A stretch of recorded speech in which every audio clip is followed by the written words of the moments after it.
boxing legends, American heroes, men who made art of a brutal game. Benny Leonard, the beloved son of Jewish immigrants, a gentleman who showed a generation the possibilities of the American dream. Henry Armstrong, the buzzsaw called Perpetual Motion, the Hollywood playboy who discovered God. Willie Pep, lightning quick, cunning, elusive, the whimsical magician known as the Will-o'-the-Wisp. Sugar Ray Robinson, powerful, exquisite, charismatic, stylish. He was the people's champion. Roberto Duran, fierce, wild, captivating, enchanting, a legend in his own time.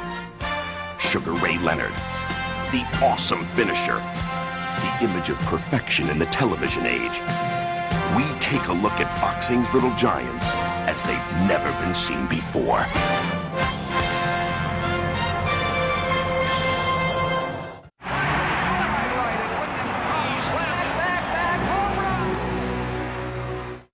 In this corner, Benny Leonard. He did more to conquer anti-Semitism than 1,000 textbooks. Gallant, handsome, above reproach. A bachelor until his late 30s. I'm just a mama's boy, said Benny Leonard, and proud of it. Filmmaker, Bud Greenspan. The most vivid memory of Benny is it was difficult to ever believe that he was a prize fighter. He was as gentle as a lamb. He never thought of himself as anything other than a Jewish uncle. He could tell the jokes, he could put his arm around you, he could cry at funerals. He was just a decent human being, which was untypical of the profession he was in. Born Benny Leaner, 1896. His family, Orthodox Jews living on New York's Lower East Side, home to much of the city's Jewish community. To new immigrants, yet a part of the American mosaic, the skinny kid from Avenue C was hope. Screenwriter, Bud Schulberg. I used to think his name was the Great Benny Leonard because I always heard it that way. Benny made some people think differently about Jewish people who were looked on as people who were brainy, but not especially brawny or tough.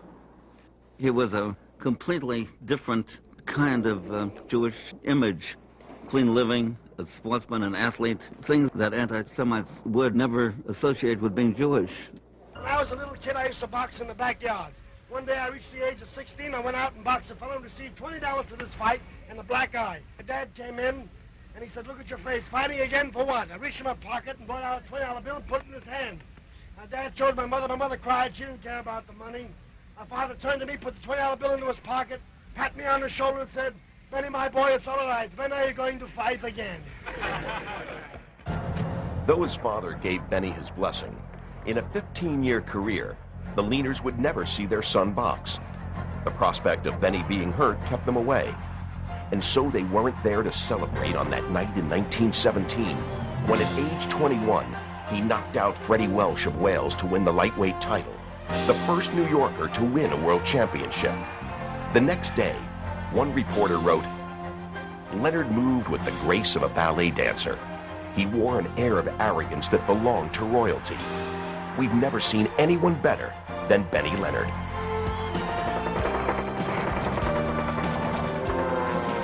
And when America went to war in Europe, Leonard used his popularity unselfishly, appearing at war bond rallies, and also instructing the doughboys in hand-to-hand combat and the art of self-defense, despite risk of injury.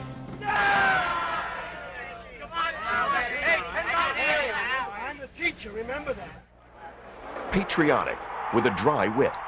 In his prime, Leonard's bouts drew as many as 50,000 fans, extraordinary for the time. He was a superb boxer, with equivalent offensive and defensive skills, and his ability served his ambition, a deep-seated desire to walk out of the ring virtually untouched. Boxing historian Burt Sugar. He was such a student of boxing, but for Benny it was almost as important how he looked as how he fought.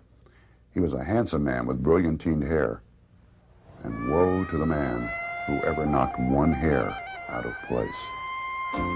In 1925, lightweight champion, undefeated, he retired in his prime because that's what his mother wanted. His first purse was 30 cents. Now 28, he had made more than $1 million boxing, much of it invested in the stock market. When it crashed in 1929, Leonard was among the victims. 2 or 3 of my thousands of friends claimed that I might need some money, that I lost some money in the stock market. Oh, I lost a couple of $100,000 in the stock market, but say, listen, what's a couple of $100,000 when you got a couple of million? But Leonard didn't have a couple of million. He was nearly broke. In 1931, as the Depression deepened, he made a comeback. 35 years old, balding, slower, flat-footed. This Leonard was nothing like the slim dancing master of the previous decade. Most of his bouts now were pathetic displays. His last was a mismatch against the tough Irishman, Jimmy McLarnin. That was a big night for me. I'd been licking quite a few of the Jewish boys. So Benny Leonard got himself in shape. We packed Madison Square Garden, 18,000 people. I hated to punch him because he was an old friend. He was getting hurt. I was beating him up pretty bad. And so the referee stopped the fight, which I was very happy about. Leonard once said he'd be in boxing until his final breath, and so it was. In 1947 at New York's steamy St. Nick's Arena, Benny, now a referee, collapsed as he was about to work his 6th bout of the night and died in the ring. Bud Greenspan. It was more than a shock, it was incomprehensible. It was one of the few times I really cried at a sporting event. It was very hot, and then suddenly he fell down. He just went, and that's when I started to cry. I had never seen death before, and I'd never seen death of a friend before. Upon his death, the man called the King of the Lightweights had no riches, but he had earned an outpouring of love from the many lives he had touched. A gentleman in a savage game, Benny Leonard will be remembered not just for how he fought, but for how he lived. In this corner, Henry Armstrong. He was a human piston. I never saw a better small man, and I never expect to. They don't make them like Armstrong anymore. This was the smile of a survivor. Born Henry Jackson, 1912. His start, a meager sharecropper's patch in Mississippi. Later, half the family went north, to the harsh south side of St. Louis.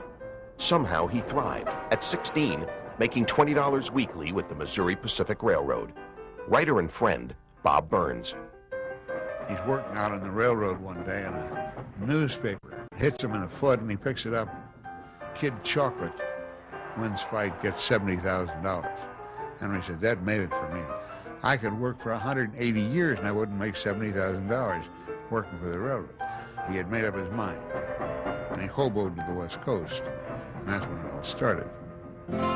In California, as Melody Jackson, he was first an amateur fighting for meal money, forced into fixed bouts, at least 150 such fights, until 1931, his official pro debut. Now using his trainer's last name, Armstrong, the world would see that defense meant nothing to this featherweight, dubbed Perpetual Motion. Boxing historian Hank Kaplan.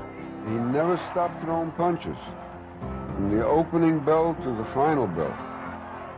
All he would do is look down at his opponent's feet, follow his feet, and somehow, by some instinct, would be able to tell when his opponent was throwing a punch and use the proper defensive action against that punch. Armstrong was the first major black fighter to become a headliner at the Olympic Auditorium in Los Angeles, the Madison Square Garden of the West Coast. Then 2 Movieland celebrities boosted his career, Al Jolson and George Raft, buying his contract for $10,000. Boxing historian Bert Sugar. In 1937, he wins his first championship against Petey Sarin. But there's also a man who's eclipsing him, and that man is Joe Louis. So Jolson and Raft decide he's going to win 3 championships and hold them all at once. He wins his 2nd championship by leapfrogging over the lightweight title to win the welterweight title from Barney Ross. He now drops back to 135 to fight for the lightweight title against Lou Ambrose. And it's a brutal fight. And he winds up swallowing his own blood for the last 6 rounds so the referee won't stop the fight, and he wins his 3rd title and is holding all 3 at one time. In just 10 months, he became the first and last fighter to simultaneously hold titles in 3 weight classes. There were only 8 divisions at the time, and Armstrong owned almost half. But the boxer who wouldn't quit was also a man who didn't know when to say when. Spending, drinking, he was a Hollywood playboy, burning money as if it was firewood, chasing every pretty face. Henry's daughter, Edna Nashville. He used to go around with Lena Horne. He used to date Dorothy Dandridge. When Ava Gardner and Frank Sinatra got married, he gave Ava Gardner away. He's a pretty snappy-looking little fellow. Who is he? Are you ready, Henry? Yes, ma'am. Hi, Hank. Hello, Billy. Now listen to me carefully. Even the most celebrated entertainer in Paris was not beyond his grasp. Somebody introduced him to Josephine Baker.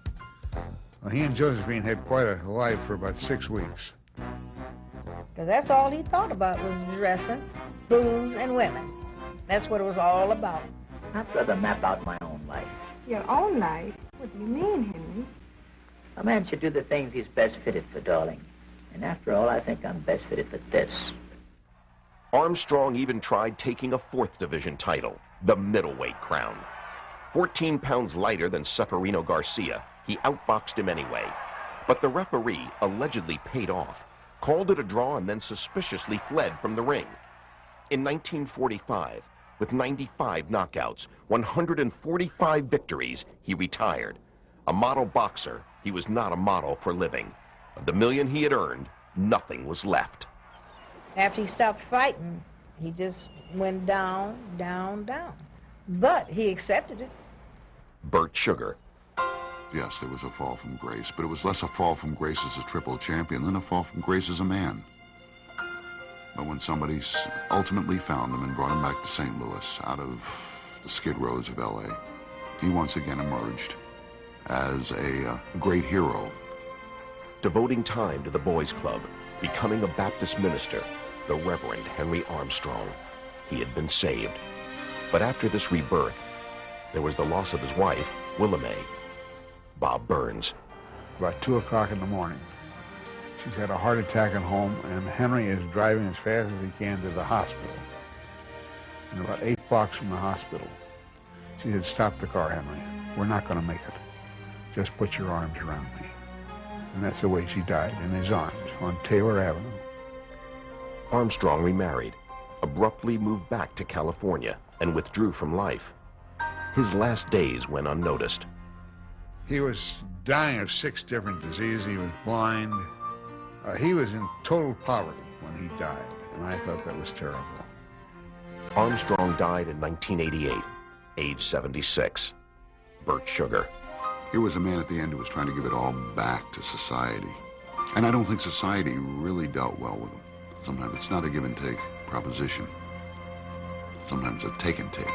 And I always got that impression with Henry Armstrong, that he gave his all in the ring, and he took it on the chin in life. In this corner, Willie Pep. Spaghetti and meatballs killed more Italians than all the wars. I lived through 241 professional fights. 241 professional, plus 65 amateurs. That's an awful lot of fights. And I'm all right now until I hear a bell. Don't ring any bell.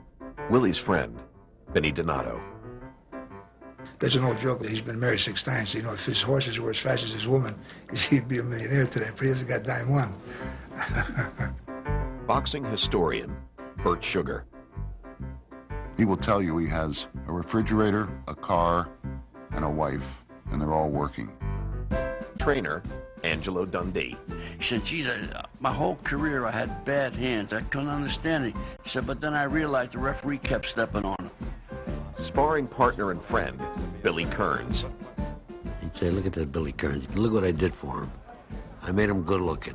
I wore out 6 pair of gloves on his face. Look at him. Vinny Donato.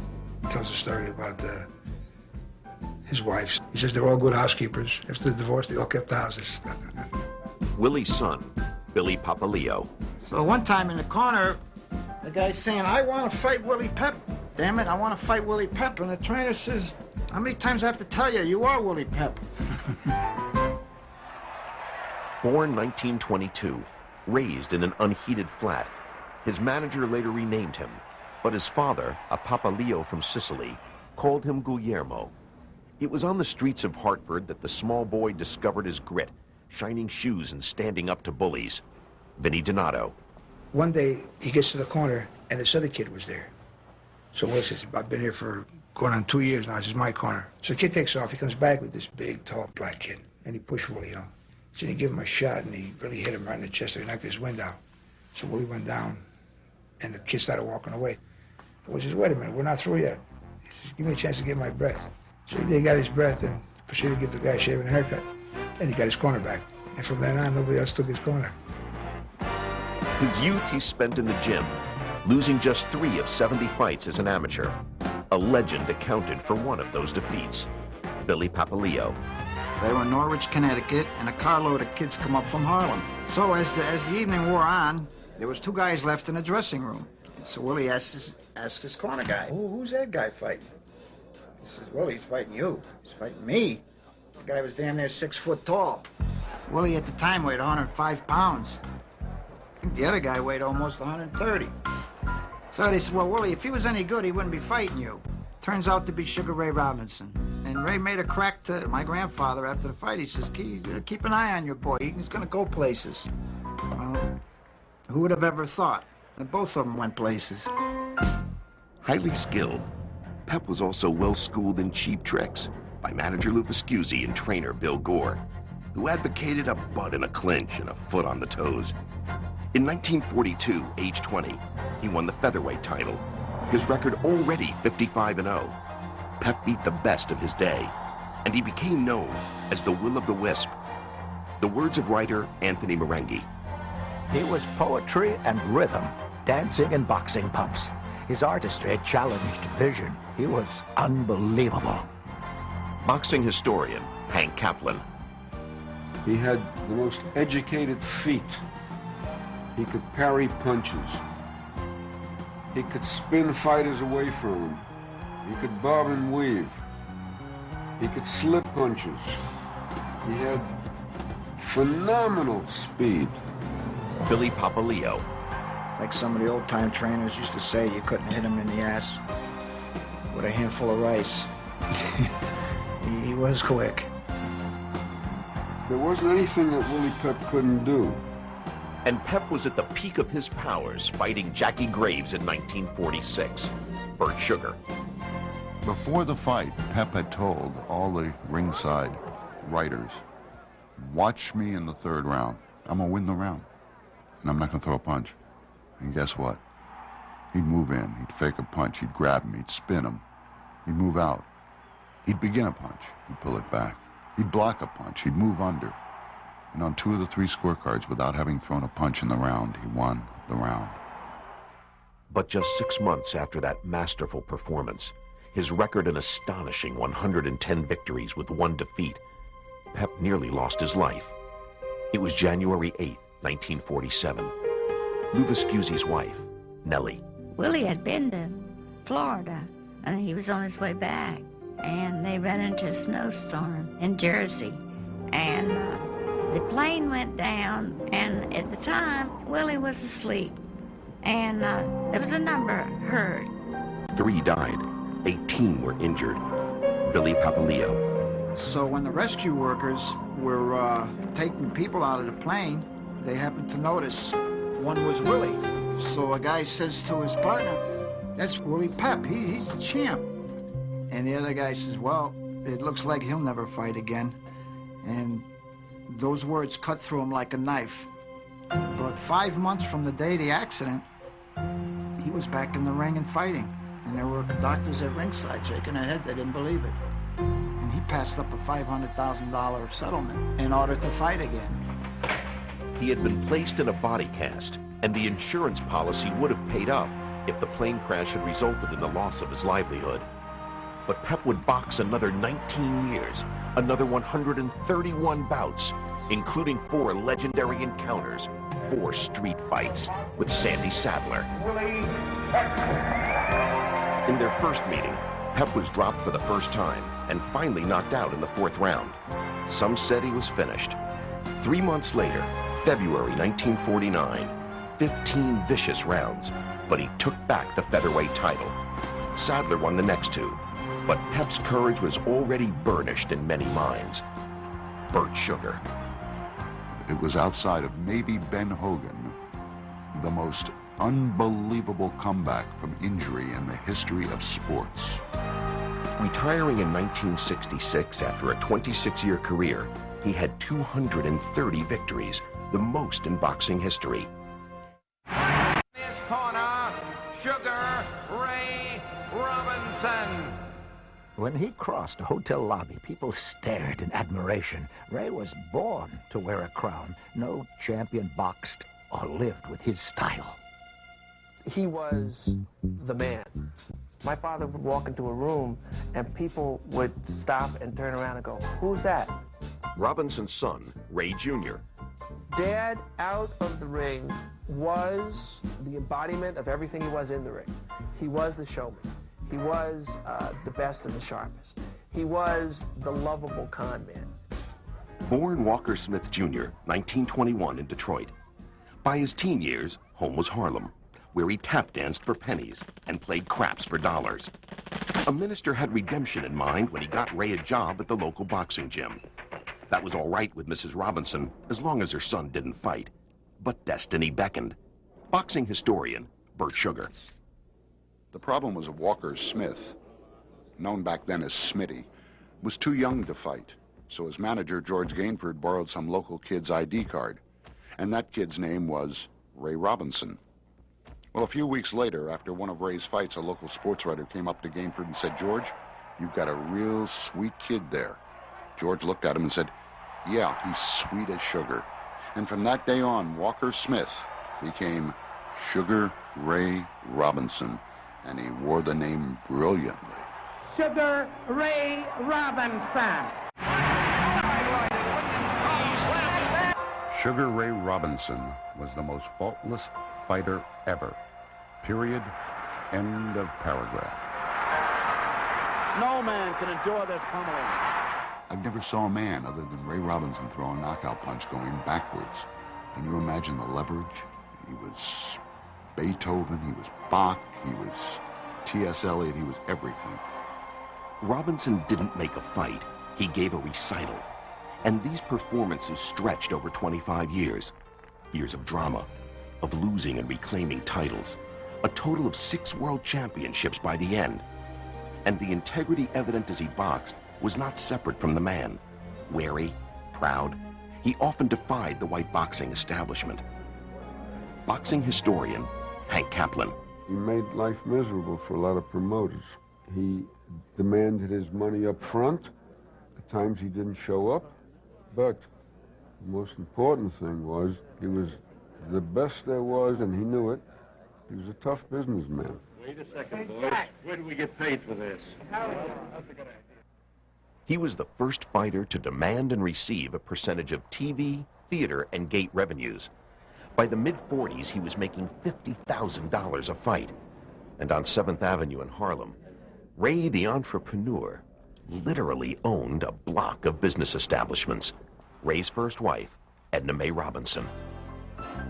Harlem was his. He had Sugar Ray's Dry Cleaning, Sugar Ray's Bar and Grill. He had a charm. That was why people fell in love with him. And the minute that car would pull up in front of Sugar Ray's, the bar would fill up immediately with persons standing around to see him. Ray never tired of the crowds. He was happiest among the multitude. The Merry King. Every day was Christmas. Edna Mae Robinson. He loved the adulation. Yes, he needed it. He wanted it all the time. The mere fact that he could never be alone meant something. He knew he was powerful in boxing, But there was something that troubled him deeply. He did not have great self-esteem. That was one of the reasons why he used to cling to me so tightly. Mrs. Robinson, what's Ray like at home? Well, he's very, very good to live with. He's kind, he's considerate, and he will never share a problem with you. If there's anything that worries him, he keeps it to himself. So times like that, he may be a little quiet, but he's wonderful to live with. This was the public persona, Ray Robinson, ideal husband and father. Sugar Ray Robinson, the Father's Day Committee is deeply honored to name you the sports father of 1952. Here's your medal and my heartiest congratulations. But the father of the year was anything but Ray Robinson Jr. My father was a trip. No matter what he did, and he did some things that were not right sometimes, no matter what he did, he was really held above reproach. He'd meet women and they would be all over it. He was a real rogue. I knew he messed around with women, but I didn't know to the extent that it impacted upon my mother. I happened to one day witness him hit her, and I said, "Whoa, Daddy, stop." And he was shocked that I was there, and he turned around and walked out the door. As he tried to conceal the turbulence in his private life, Robinson let it be known that he found no bliss in boxing. You give me the impression that you rather enjoy your work, is that right? No, just the opposite, Ed. I've never enjoyed boxing. It's just a business with me, and I guess I know I've never enjoyed it. It reminds me of the old, something barbaric when two people get in a pit and they throw money at them and they fight. In 1952, it was Robinson's ambition that failed him. Fighting Joey Maxim for the light heavyweight title, he was outweighed by 15 pounds, and he lost another 15 on this night of stultifying heat. The referee collapsed. Eventually, Robinson did too. Ahead in the bout, he couldn't move off his stool at the start of the 14th round. Immediately after the fight, Robinson retired. "See this face," he had once said. "Ain't no man ever gonna bust it up. I won't stay in the business long enough." Still pretty, he now did his shuffling in a song and dance act, performing in nightclubs and on television.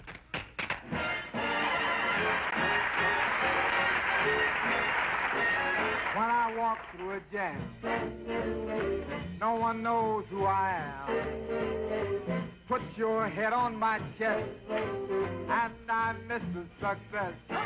Success. The boxer had found it, but the song and dance man did not.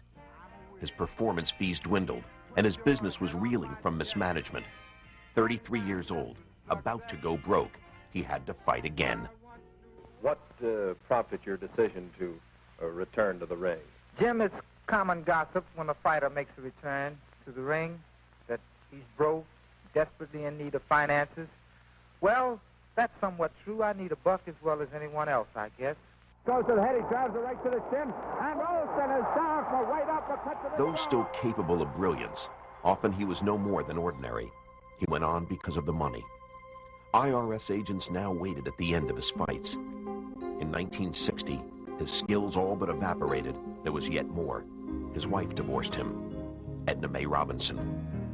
He owed so much money that he foreclosed on his businesses. After we were separated, he began to take fights. The prices were like cut in half. You felt great empathy for Ray. No matter what he'd done, he was in trouble now, and I felt deeply sorry for him. If I can regain the Midway Championship for the 6th time, I most certainly will then say it's been a very wonderful career, and thank God and all the wonderful people who's prayed for my success. But there would be no more titles. On November 10, 1965, at age 44, he lost a decision to Joey Archer. The show had gone on too long. Finally, the curtain dropped. Madison Square Garden. 1 month after his final bout, thousands recalled the way it had been, with a tribute to a native son. At long last, Sugar Ray took a final bow. Bert Sugar, One time at the old garden, I overheard a father and son talking. The father was pointing at the garden marquee and telling his son, "That's the greatest." And one day the father said, "You're going to be able to tell your son that you saw the greatest. You saw Sugar Ray Robinson." Ray died April 12, 1989. He was 67. Ask those who saw him, and they'll tell you no one has ever been sweeter than Sugar Ray. His corner, Roberto Duran. What terrible past had produced this furious machine of destruction? Trainer, Ray Arcel. If you walked into the ring or met him in a dark alley, would you be afraid? So would I. Boxing historian, Bert Sugar. The Americans did not invent the word machismo. It ain't our word. They didn't invent mano a mano. It ain't our word. And when somebody comes out of Latin America who embodies these, you know how big a hero he is going to be. And it's Roberto Duran. Trainer, Nestor Quinones. People think of him as a mayor, like he's in public office. Once, when I was at his house, there were lines of people asking him for favors, and he was helping everyone. He told me that week alone, he had given away $10,000. He never asked anyone how they would use it. Roberto loves poor people, and being able to help them motivated him, because he suffered a lot when he was young. When he made money, he gave it to those who needed it. Born 1951, Duran was raised in squalor in a Panama City barrio. Home, one room, resembled a tiny open-ended storefront. It was hardly large enough for the 8 Duran children, so Roberto often slept in the streets and found his meals in garbage cans. He became a petty criminal, but was also engaging, a pleasing character out of a Dickens novel. Duran's manager, Carlos Aleta. Thank you very much, Roberto. Mano de Piedra Duran. I met him when he was 12 years old. I was in my garden, and he entered into my house to steal some coconuts. So I grabbed him, and I tell, "What are you doing here?" He said, "Well, I want some coconut here." And he was so funny and so gracious. Then I invited him to eat with me that day. 3 or 4 years passed, and I went to Colón to see a fight. And in one of the preliminaries, I saw him, and I said, "This is the same fellow that I saw in my house." And he won that fight with courage, with his heart.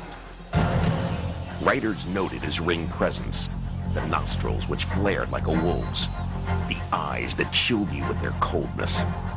This figure of unmitigated violence was a legend by his early 20s. We went to the interior of the Republic, and he saw a small horse, and he told me, "I can knock out that horse." And he did. And he almost broke his hand. That's how hard he hits. Writer, broadcaster, Alfonso Castillo. I was broadcasting a fight in Panama City, and it was the 4th or 5th fight of Roberto Duran's career. And I said, this young man has hands of stone, because whoever he hits falls down. I used that same expression, manos de piedra, in my column and on TV.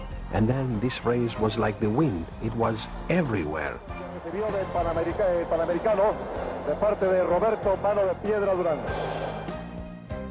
Without peer in Latin America, Duran brought his hands of stone to New York in 1971, his first trip to the United States. Confidant, Luis Enriquez. We left him at the hotel in front of the garden, and when we came back, Duran wasn't in the room. 12, 1, 2, 3, 4 o'clock, no Duran. Well, around 4:30, 4:45, Duran came out of the room. We were all excited. Where were you? He said, I was across the street, looking at the girls.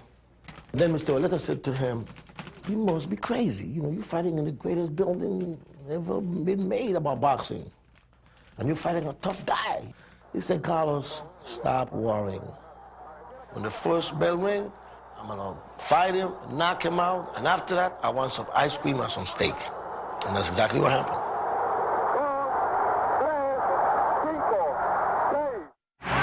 1972, he was back in New York to fight lightweight champion Ken Buchanan. You mean you were looking for a knockout? Yeah. Buchanan went down after the bell. The fight has been stopped, and the winner, a new lightweight Panama's international sports star, Duran ran his record to an astonishing 82-1, propelled by a fury few ever possess. It was unleashed in 1980 against Sugar Ray Leonard, the welterweight champion. Duran and I was in his home, and we were watching the news. Sugar Ray Leonard, Sugar Ray Leonard, Sugar Ray Leonard, and all the money he was going to make. And I saw Duran's eyes, and Duran's physical expression changed to a mean. I would say mean enough to the point that you never saw it in the ring. And he said, I hate him. I'm going to beat the living S out of him. I said, don't hate him. He hasn't done anything to you. It's the system in America that is doing that. But we will defeat him, and in defeating him, we will defeat the system.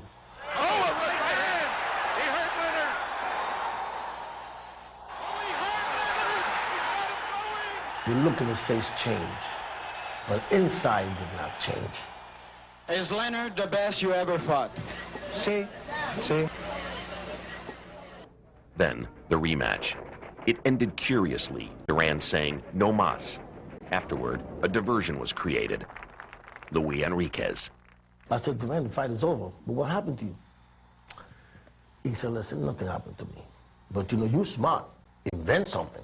So I said, well, I saw you touching your stomach. He said, oh, yeah, well, you know, I had a little pain, but he didn't do it. It's just that food that I ate.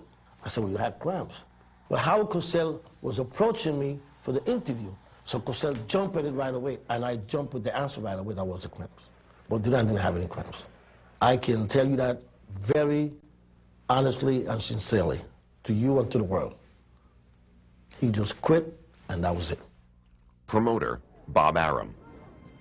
Roberto Duran, after the No Mas fight, became a pariah. He was despised by most of his countrymen, but darn, when he beat Davey Moore to win the junior middleweight title, and he came back to Panama on that private plane that the president sent, and that crowd at the airport greeted him, where there were more people than come out to watch the Pope. Amends were made, and Duran went back into the annals of Panamanians as their greatest hero. His reputation restored, now Duran's self-indulgence, astounding weight gains between bouts, has led to his demise. The partying makes headlines, but his unceasing charity, that does not make the news. Alfonso Castillo.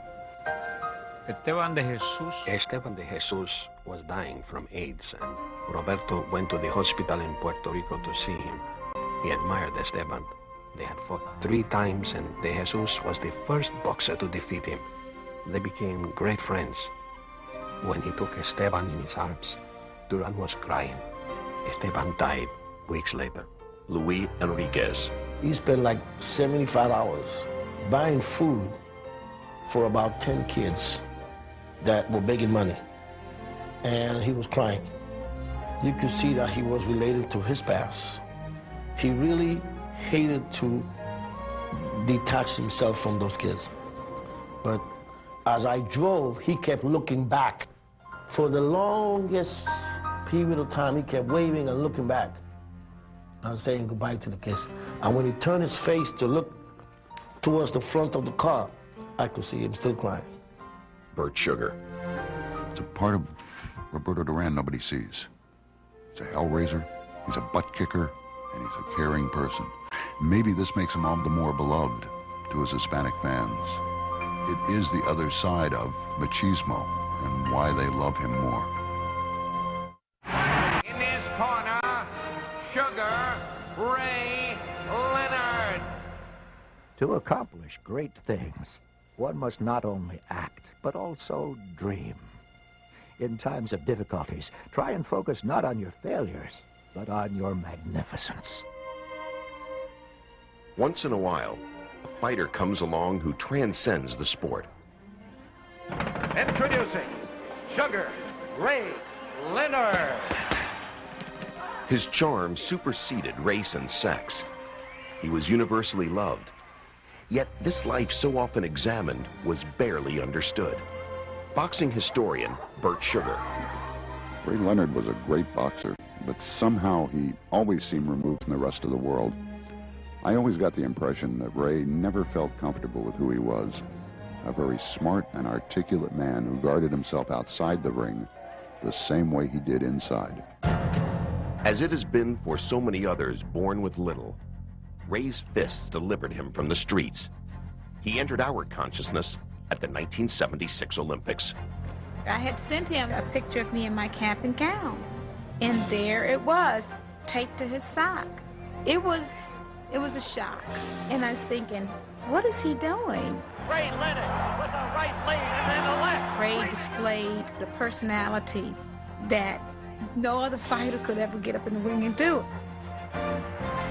20 years old, the gold medal draped around his neck. He retired saying, "My dream has been fulfilled." He said he was going to college.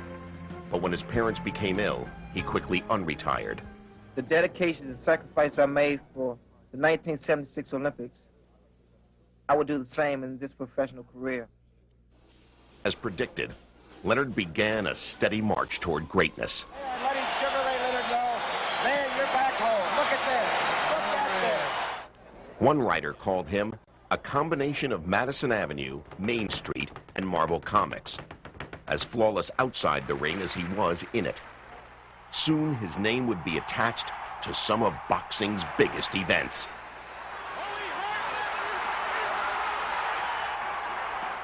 Now right hand on that, Hearns in the third sense of reeling. Hearns is not down yet. In bouts with Duran and Hearns, the press filed rhapsodic reports. He shifted the spotlight off the heavyweights, and the spoils of success awaited him. He felt a duty to his fans. He always told me, Juanita, if it wasn't for my fans, we wouldn't have the house we live in. We wouldn't be able to buy the things that we buy. He said, it is because of the fans out there. And he said, it is my duty to give back to the fans what they had given to him. 1982. With his fame and skills in full bloom, a bombshell. Doctors had discovered a detached retina. He was 26, and it appeared his career was over. I've always said that eventually I will receive a message when to leave the ring.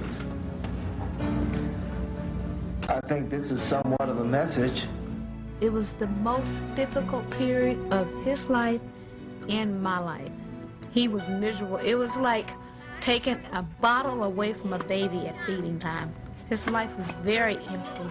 He had it all. He had family, he had finances, but to Ray, none of those things meant more than boxing.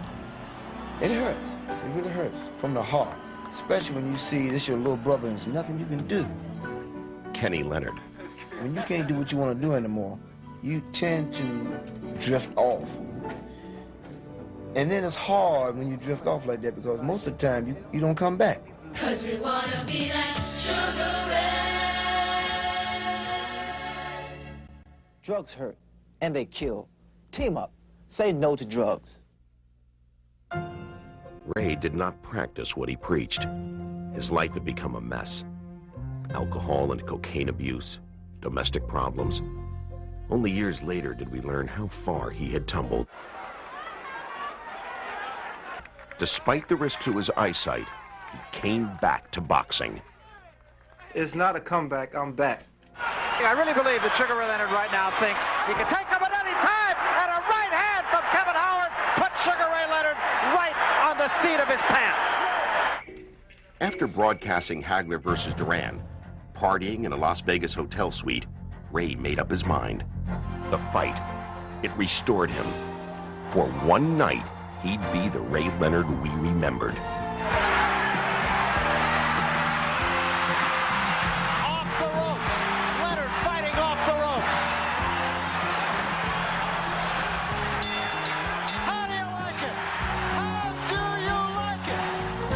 there would not be another night like this. Ray Leonard was the rule, not the exception. Another athlete lingering too long. Finally, in 1991, he could not ignore the message delivered by a young, tough Terry Norris. It took this kind of a fight to prove to me that it's no longer my time. 5 titles, earnings of $90 million. The cheers are now only echoes from the past. Divorced, remarried, finally he's finding satisfaction apart from boxing, coping as, simply, Ray Charles Leonard. For the first time, he really seems content with his life. There will never be another Martin Luther King. There will never be another Muhammad Ali. There probably will never be another Ray Leonard. Boxing will never forget him.